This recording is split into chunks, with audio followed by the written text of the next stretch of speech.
All right, so now let's just talk about some miscellaneous things. Different things and different questions that people always have questions about. So we could talk about the chakras. All right, so the chakras are really, for me, when I think about the chakras, I think about tools of awareness or ways to really sense into just different parts of your energy field. Of course, this comes from Eastern philosophy. So, you know, we can get into history of that, but I'm not even gonna get into the history of it. A good book that you could read would be a book by Cindy Dale. I think it's Chakra Therapy, but any Cindy Dale book is really good and it'll help you.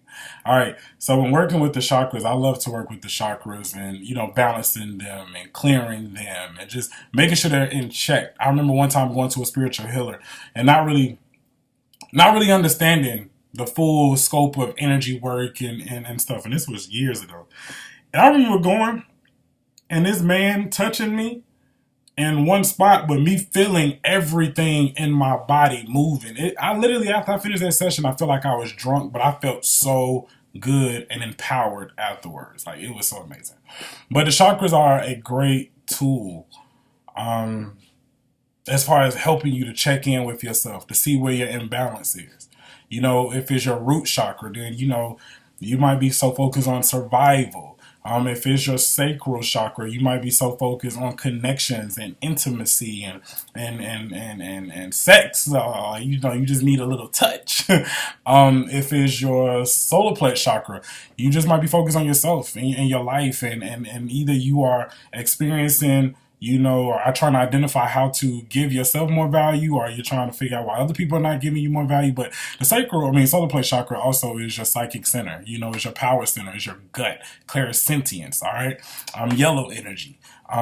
It deals with, confidence. It deals with self-esteem. It deals with, basically for me, it just deals with you and kind of what you want and what you want to do. Then you have your heart chakra, which I refer to as the bridge, but your heart chakra is the seat of clarity. In one aspect for you, your relationships, and just kind of how you do things, how things are moving, how things are flowing. Love for yourself, unconditional love. For me, when I'm looking at people's heart chakra, what I'm trying to identify is, are they free? Do they feel free? All right. When I look at people's solar plexus chakra, I'm trying to feel and identify, do they feel powerful? Do they feel secure in themselves? All right.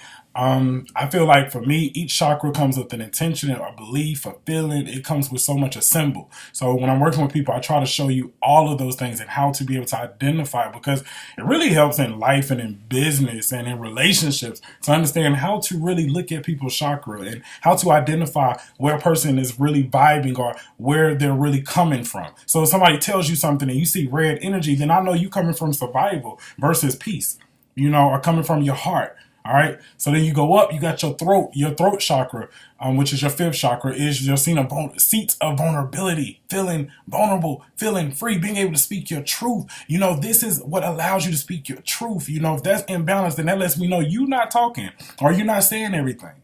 All right, then we go up, and then we got the, third eye chakra, the brow chakra, which is clarity, but also some people's third eye chakra could be so open and so wide that you're just delusional. You are just crazy. You are something that's just not right. All right. Then you have your crown chakra. Your crown chakra is really your connection to divinity, your connection to God. Your feelings of God. It's so much. Your past lives, your higher self, your connection with your crown chakra connects you with your higher self. It connects you with your body. It's like the middleman. You know what I'm saying? But it connects you with just everything that you are. And there's so much. I'm definitely going to be doing a class on chakras soon so we can really go in it, because I'm more of the type, I want you to be able to feel it more, but I want you to just kind of have this as a reference. All right. Let's see, then you have the different energetic bodies. So you have the etheric body, the mental body. The etheric body, emotional body, the mental body, and the spiritual body. So I want you to research these things, all right? Post your findings under this video. Post your findings under this tab.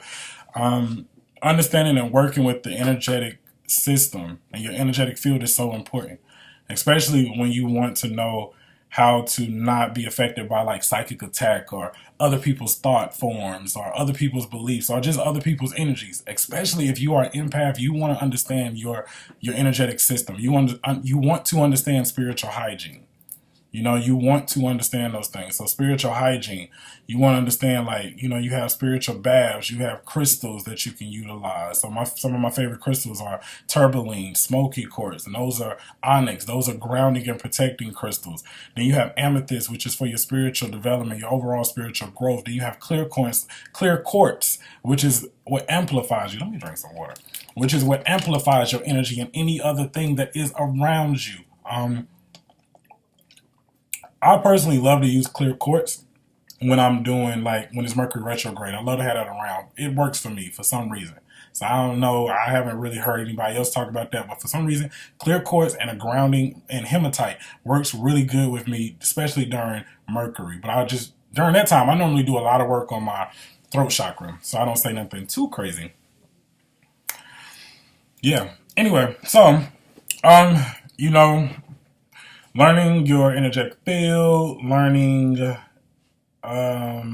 different chakras, also understanding spiritual hygiene. I always say this, taking care of your spiritual hygiene is just as important as taking care of your physical hygiene. You don't want to have a spiritual smell, and you don't want to be spiritually dirty.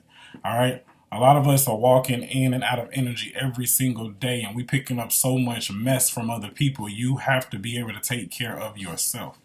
All right. You need to know how to feel it. You need to know how to take care of it. You know, I always tell people basic bath is Epsom salt, sea salt, baking soda.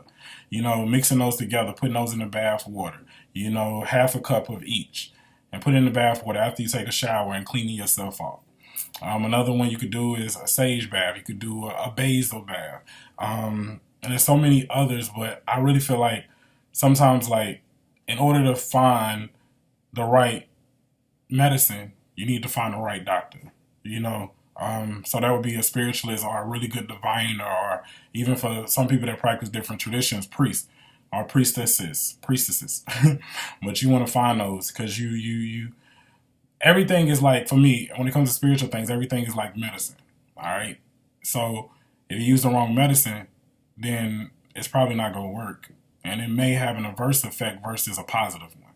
So really understanding the energetic bodies, really understanding your energetic field, really understanding the spiritual hygiene, and knowing what to do to help you in any situation.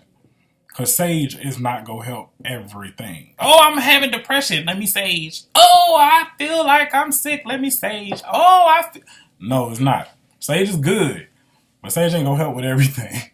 It's not a one size fits all type of thing. All right. So you need to learn, you need to know, and you need to really get the information from a legitimate source versus Wikipedia. So let's stop looking at Wikipedia and let's get into the know. All right, in the circle. Let's do it. Let's do it. Let's do it. All right. So hopefully this helps.